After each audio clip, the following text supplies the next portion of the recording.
It's the end of February and there's over a foot of snow on the ground. The lakes and ponds are frozen and any water that's been left outside is now a block of solid ice. And this is the perfect weather for an action-packed day of ice fishing.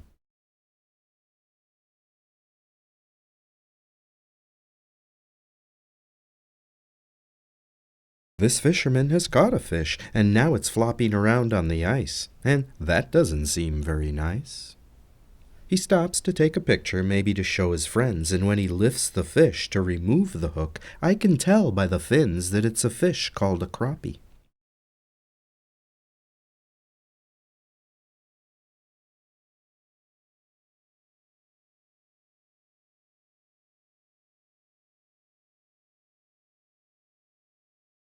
He throws the fish back in the lake through his hole in the ice, and once again, not very nice.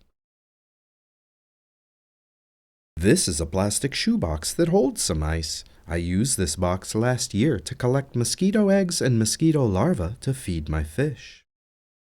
The block of ice contains a few leaves, dead plants, and detritus, which all served as a food supply for the developing mosquito larvae. Anyways, I left it outside this winter and it's been frozen solid for a couple months now. But hidden inside this block of ice are lots of mosquito eggs that are waiting for the water to warm up so that they can begin to hatch. And I thought to myself, I have a beautiful Betta that would love to eat some mosquito larvae, and I could get some great footage for a new video. So I brought the container inside and waited for the ice to melt. Then I poured everything into a 1-gallon jar and allowed it to settle.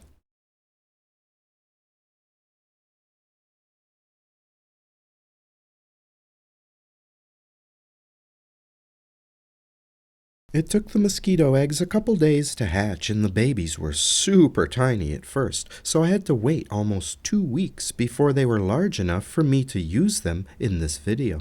And not all of the mosquito eggs hatch right away, so there are several different sizes of mosquito larvae living in this jar. Nonetheless, once the mosquito wrigglers were big enough, I used a piece of airline tubing attached to a wooden dowel to siphon out the larvae one by one and feed them to my koi Betta. If you'd like to try this but your fish has never eaten mosquito larvae before, then it may not recognize that it's food right away. So it's best to start slow and only put one larva into the tank at a time and watch to make sure that it gets eaten before you add another one. This way you don't end up with a bunch of uneaten larvae that then turn into flying adults. And under the right conditions, mosquitoes can develop very quickly, sometimes going from egg to flying adult in less than a week. The mosquito larvae that do survive in your aquarium will feed on the detritus, mulm, decaying plants, and free-floating algae, so there's plenty of food for them to live on until they're able to transform into flying adults. Mosquito larvae breathe air, and every so often they swim to the surface of the water and take a breath using a snorkel-like appendage located at the end of the tail. And if you happen to have more mosquito larvae than you need, the extra larvae can be stored in the fridge to slow down their development, and you'll always want to keep a cover on the jar so that if some of the wrigglers do turn into flying adults, they won't be able to get out of the jar and into your home.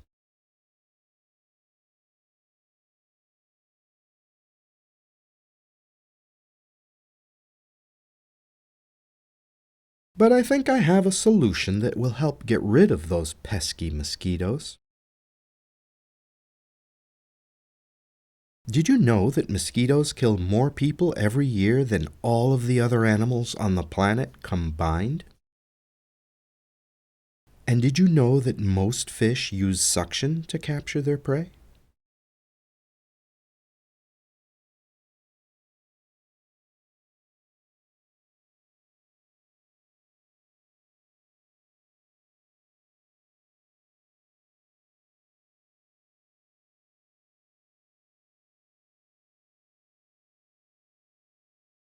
Notice how both the fish and the mosquito stay perfectly still as they try to avoid being seen.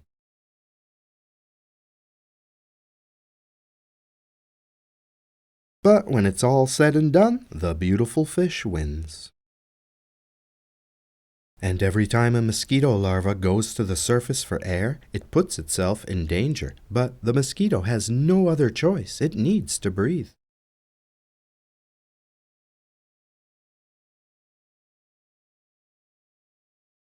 When this betta fish swallows the mosquito larva, it's still alive, and every now and then you'll see the betta shake just after it's eaten a wriggler, which I assume is because the wriggler is still moving around inside the fish.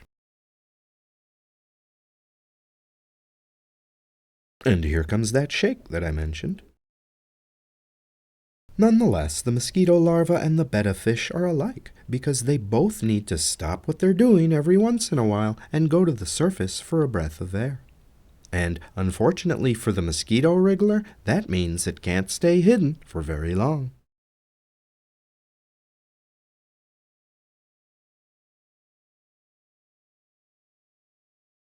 And this betta knows what I'm doing, so he's watching and waiting for me to drop the next mosquito wriggler in his tank.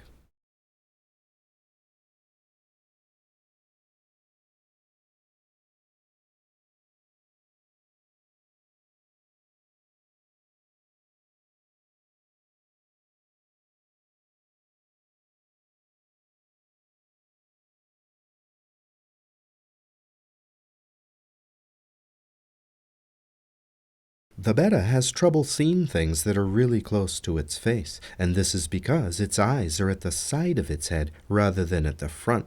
So in close quarters, it relies more on its keen sense of smell than its eyesight. The mosquito larva also has eyes, and while it can't make out the details, it does have the sense that something's very wrong, and since it's not a very strong swimmer, its best defense is to sit perfectly still and hope that no one notices that it's there.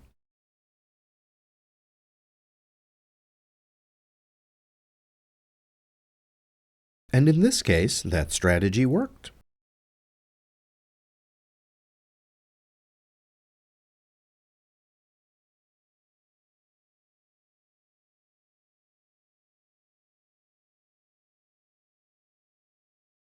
And this is a good time to mention that the footage that you're watching was taken over the course of several days, so I did not feed my betta fish all of these mosquito larvae at once.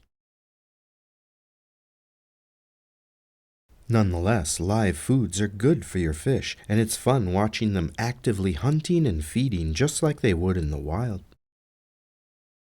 However, it's important to be cautious when putting anything from the outdoors into your aquarium because it's easy to accidentally introduce predators like dragonfly and damselfly larvae, both of which will eat small fish and shrimp.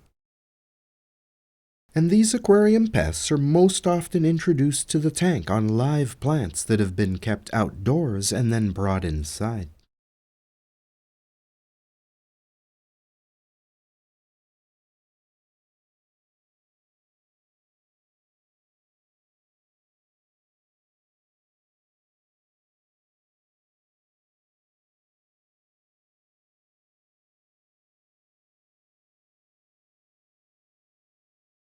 Hopefully, you're enjoying this video. It was a lot of fun to put together. And I've been told that I have the most unique aquarium-related channel on YouTube.